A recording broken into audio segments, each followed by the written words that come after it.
ঘরের ভিতর রহমতের ফেরেশতা প্রবেশ করবে না, বিষয়টি জেনেও অনেকে মুসলিম পরিবার ঘরকে পানির ছবি মূর্তি সাজানো বন্ধ করছে না।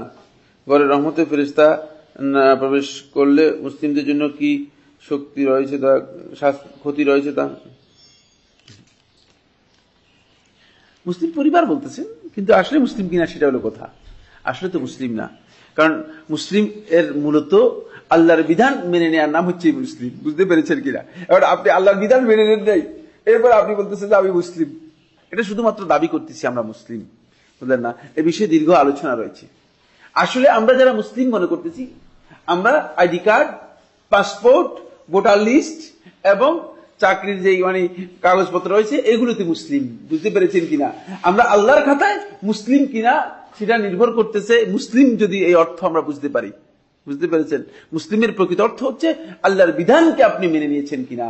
যদি আল্লাহর বিধান মেনে না নিয়ে থাকেন তাহলে আপনি সকল মুসলিম, আপনি সকল মুসলিম। আর এই কারণেই মূলত আমরা ঘরের মধ্যে মূর্তি রাখতে কোনো অসুবিধা নেই, রাস্তায় মূর্তি জুড়াতে আমাদের কোনো অসুবিধা নেই। রাস্তায় রাস্তায় মূর্তি ভাস্কর্যের নামে যেগুলো করা হচ্ছে এগুলো মূলত ইসলামের সাথে সামান্যতম কোনো সম্পর্ক নেই, এগুলো সম্পূর্ণ শিরক।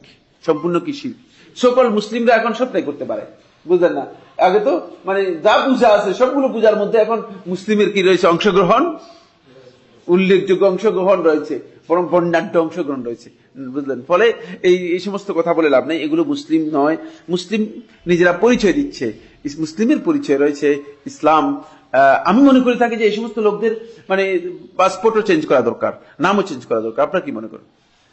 আমার কোনো প্রয়োজন তো নেই, এই লোকদের আমার কোনো প্রয়োজন নেই। মেহরবানি করে তাদের উচিত তাদের দিন অনুযায়ী তারা কি করা, নিজেদের নাম পরিবর্তন করে মুসলিমের জায়গায় মুশরিক লিখে দিলেই হলো। যা ধর্ম কি মুশরিক, আমি শিরক করি, কোন অসুবিধা নেই। আমি খুব বিনয়ের সাথে তাদেরকে অনুরোধ করবো যে আপনি আপনার যে চিন্তাধারা রয়েছে সেই চিন্তাধারা এস্টাবলিশ করতে আপনার অসুবিধাটা কোথায়? কিন্তু ইসলামের পরিচয় দিয়ে যে প্রতারণা করছেন এটি একেবারেই শুদ্ধ নয়, বরং আপনি প্রতারক মুনাফিক হিসেবে নিজে সাব্যস্ত হচ্ছেন, আর কিচ্ছু না। এটা আপনার জন্য ক্ষতি। আপনি নাম পরিবর্তন করে দেন, আপনার নাম আব্দুল গফুর যেখানে ছিল সেখানে আব্দুল গফুর বাদ দিয়ে আপনি অন্য কোনো নাম ভয়ে ভয়ে লিখে দেন, অসুবিধা নেই, আমার কোনো নিষেধ নেই।